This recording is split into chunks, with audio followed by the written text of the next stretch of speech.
फिक्र नहीं, सिर्फ अपना ही ख्याल है। हम ऐसे क्यों हैं, आज खड़ा ये सवाल है। अपनी ही बड़ी है, बेपरवाह हमारी चाल है। हम ऐसे क्यों हैं, आज खड़ा ये सवाल है। ज्ञान की कमी नहीं, समझदारी का काल है। हम ऐसे क्यों हैं, आज खड़ा ये सवाल है। स्वागत है आप सबका आपके ही प्रोग्राम हम ऐसे क्यों हैं में। नमस्कार। आज हमारे स्टूडियो में दो खास मेहमान और एक खास मुद्दा। पहले मेहमानों से आपका परिचय करा दें। डॉक्टर अरुणा ब्रूता, नमस्कार। जानी मानी साइकोलॉजिस्ट हैं और बहुत ही शार्प इंसाइट्स इनके आपको टीवी पर देखने को मिलते हैं अलग अलग प्रोग्राम्स में। स्वागत है आपका। Thank you. और श्री चैतन्य कीर्ति, श्री चैतन्य कीर्ति हैं संपादक ओशो वर्ल्ड के। मुद्दा, आज का मुद्दा है हिपोक्रेसी, मतलब कि पाखंड।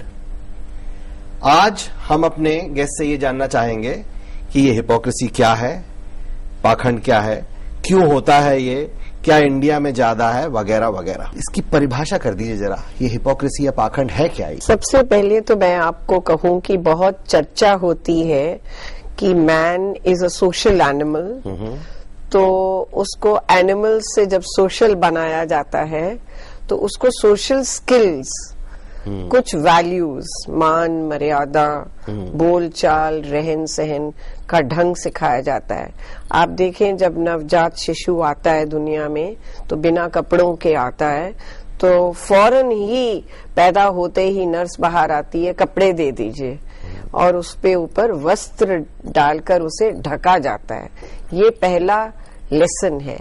मैं कहूंगी कि सोशल स्किल्स तो सबको आने चाहिए, लेकिन सोशल स्किल्स और पाखंड में, हिपोक्रेसी में एक बहुत ही फाइन लाइन है जो कि एक दूसरे को डिवाइड करती है।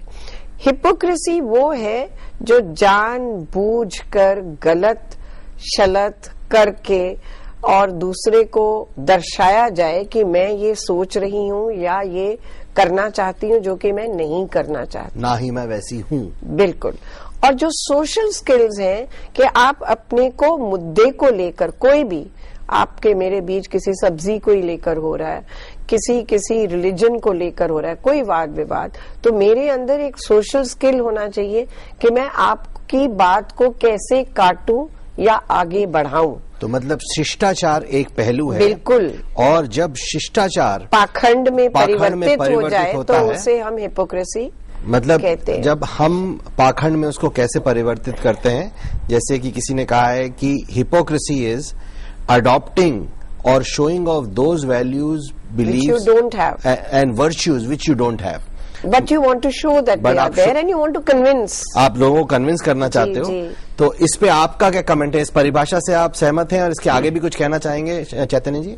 जब भी हम स्वभाव से थोड़ा हट जाते हैं, जो कि हमारी भीतर की नेचर है, और उससे अलग कुछ ओढ़ के बोलते हैं कि जैसा हमें दिखना चाहिए, जैसा दूसरे की नजर में आना चाहिए, तब वहां से पाखंड शुरू होता है। और उसका कारण जो होता है वो ये होता है कि जैसे एक बड़ी अच्छी लाइन है, सबसे बड़ा रोग क्या कहेंगे लोग, यह ओशो ने कहा है।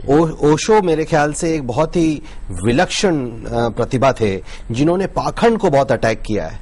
आज की तारीख में पाखंड इतना इम्पोर्टेंट क्यों है कि हम उसकी चर्चा करें और बच्चों के साथ करें और बच्चों के सामने करें। तो चैतन्य जी ने जो कहा कि लोग क्या कहेंगे, उससे एक बहुत जबरदस्त मनोवैज्ञानिक नीड जुड़ी हुई है। Need for recognition, need for acceptance. मुझे एक्सेप्ट करो, मुझे बुरा मत कहो, इसलिए मैं ना चाहकर भी वो कुछ आपको दिखा रही हूँ, कह रही हूँ, कर रही हूँ जो मैं मानती नहीं हूँ। सो नीड फॉर रिकग्निशन जो है वो बहुत इम्पोर्टेंट है, एंड नीड फॉर एक्सेप्टेंस कि लोग क्या कहेंगे मुझे बॉदर करता है। करेक्ट। इसलिए मैं कई ऐसे बातें कर जाऊंगी जिसका मेरे अंदर कोई महत्व या कोई अर्थ नहीं। अर्थ नहीं। दैट्स पाखंड। I fully agree with you. So आपने बहुत अच्छा पॉइंट उठाया कि इसकी जरूरत क्या है, क्योंकि आज क्या हो रहा है, बढ़ रहा है. नीड फॉर रिकॉग्निशन और नीड फॉर एक्सेप्टेंस के कारण मैं डिसेप्शन में जा रहा हूं. मुझे डिसेप्शन में नहीं जाना चाहिए. Absolutely. अगर मैं डिसेप्शन में जाता हूं तो सोशल वैल्यूज जो है वो डाउन हो रही है. मतलब कहीं पर हमारी जीडीपी जो बढ़ रही है, जीडीपी ग्रो कर रही है, लेकिन सोशल वैल्यूज डिक्लाइन कर रही है और पाखंड और बढ़ता जा रहा है. कुछ ऐसे सूक्ष्म पाखंड है जी, जो सोशलाइजेशन से कनेक्टेड है, जी. जैसे बच्चों के साथ अच्छा व्यवहार, या कोमल व्यवहार. तो या फॉर एग्जाम्पल अगर आपके हस्बैंड हैं, उनके पेरेंट्स हैं, आप उनको पेरेंट्स को बहुत ज्यादा लाइक नहीं करते, लेकिन फिर भी आप उनसे रिस्पेक्टफुली बर्ताव करते हैं. शायद ये दिखाने के लिए ही हो, लेकिन ये दिखावा अच्छा है. ये अननेसेसरी फ्रिक्शन ऐसे एरियाज में जो बहुत घातक सिद्ध हो सकता है वहां अवॉइड करता है. बट ओवरऑल मेरे ख्याल से आप सहमत हैं इस बात से कि पाखंड बढ़ रहा है और इसकी तरफ हमें सचेत रहना चाहिए. So, जहां पे आपकी सोशलाइजेशन हार्मफुल है, दैट्स पाखंड. और फ्रॉइड ने कहा है कि अगर हम सभी कुछ सच बोलने लगे तो 24 घंटे में सारी की सारी रिलेशनशिप्स टूट जाएंगी. कोई भी हमारा दोस्त नहीं रहेगा. 15 मिनट में टूट जाएंगी. सो कुछ सोशलाइजेशन का जो पार्ट है वो डेफिनेटली हमें अडॉप्ट करते रहना चाहिए और साथ ही साथ ये सचेत रहना चाहिए कि ये पाखंड और बढ़े ना. अब मैं आपसे ये जानना चाहता था किस किस एरिया में हमारा पाखंड सामने आता है. फॉर एग्जाम्पल जैसे ऑनेस्टी का एरिया है कि किस तरह से हमारी ऑनेस्टी एक पाखंड का रूप लेते हैं. मैं यहाँ से जड़ पकड़ूंगी जब आपने कहा पेरेंट और चाइल्ड का रिश्ता, माता पिता का और बच्चे का जो रिश्ता है, टोटल पाखंड है. कैसे? टोटल कैसे? बिकॉज सारा दिन माँ बाप यही कहते रहते हैं, हम ऐसे नहीं थे, हम ऐसे नहीं थे. तुम चोरी मत करना, हमने आज तक कभी एक टके की चीज नहीं कहीं से उठाई. हमारे माँ बाप ने बहुत अच्छे संस्कार दिए हैं. और फौरन बीवी जो है माँ घर की, वो कहेगी सुनो कल दफ्तर जाओगे ना तो स्टेशनरी ले आना, बिट्टू की स्टेशनरी खत्म हो गई है, गुड्डो की स्टेशनरी खत्म हो गई है. ये हुआ पाखंड. ये चोरी हुआ कि नहीं? आप दफ्तर की स्टेशनरी घर कैसे ला सकते हैं? तो ये आप बच्चों को तो कह रहे हैं कि आप बड़े ऑनेस्ट हैं, आप बच्चों को कह रहे हैं कि हमने कभी चोरी नहीं की.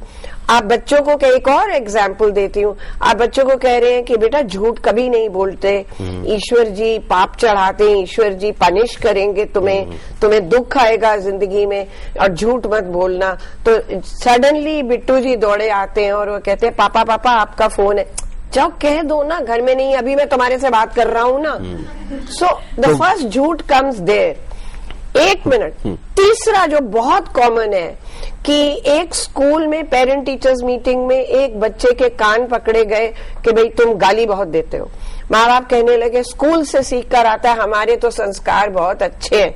और वो कहता है क्यों बे? और माँ बहन की गाली देकर कहता है हमारे संस्कार अच्छे हैं, तेरे माँ बाप कभी गाली देते हैं, तेरे दादी दादा क्यों बे? And mother sister brother what ever.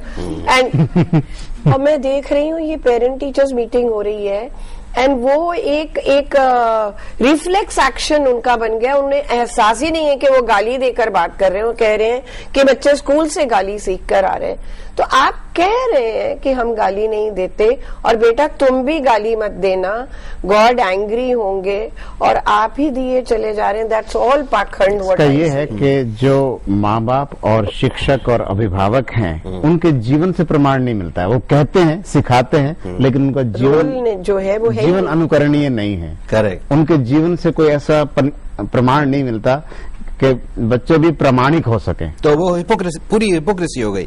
अभी फॉर एग्जाम्पल आपने जो दूसरा पॉइंट बोला कि वो कहता है कि आपका फोन आया, आप कहते हो कि कह दो नहीं है. यहां पर हमें सीखना चाहिए क्या कहना चाहिए. उसको बोलो आपके डैड अवेलेबल नहीं है अभी. He is not available.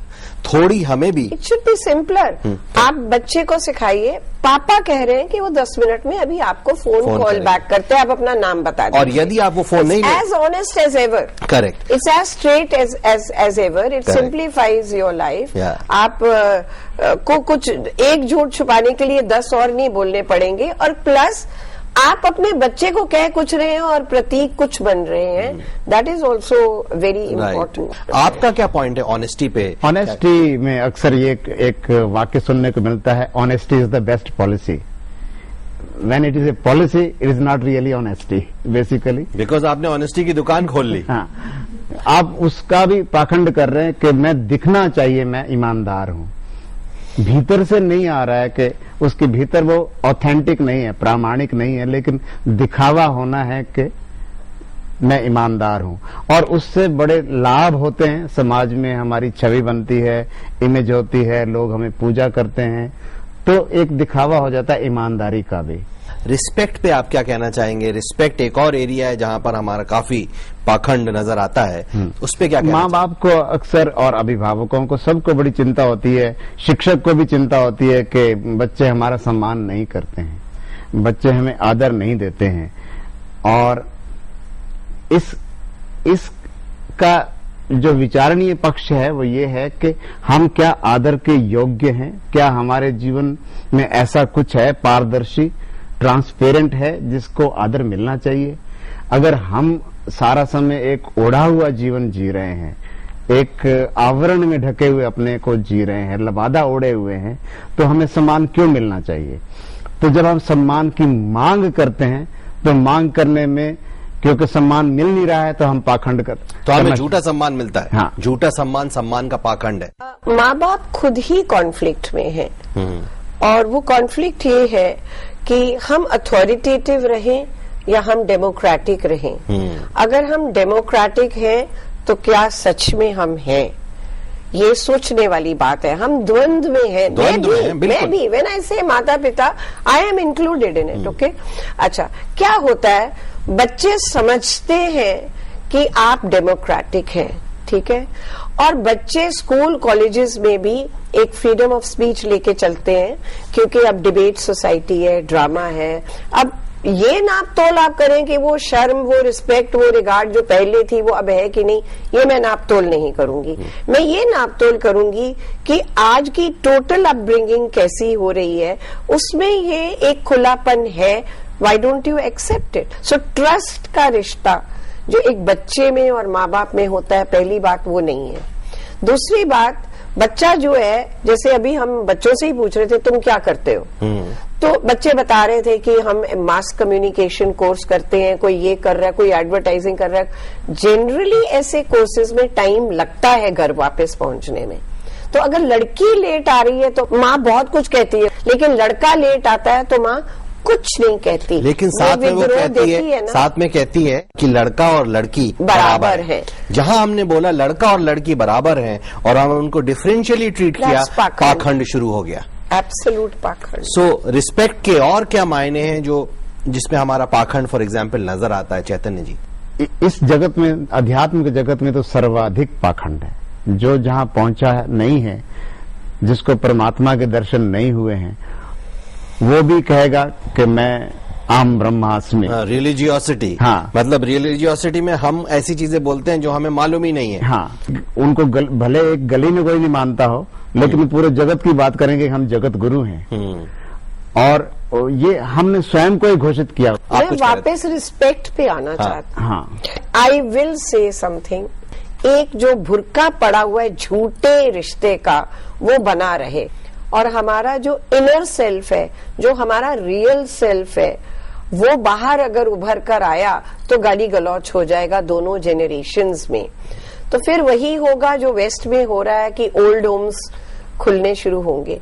तो मैं जो पॉइंट ला रही थी, मैं कह रही थी कहीं पाखंड यूजफुल है, लेकिन अति और अधिकतर, अति उसकी अति और उस अधिकतर वो नुकसानदेह है, क्योंकि आप अपने आप को ही धोखा दे रहे हैं, दूसरे को नहीं धोखा दे रहे हैं। अब आपने ओल्ड एज होम्स की बात करी, कुछ ऐसे केसेस भी आते हैं यंगस्टर्स के, जो यंग एडल्ट्स हैं, जो अपने करियर की शुरुआत कर रहे हैं वो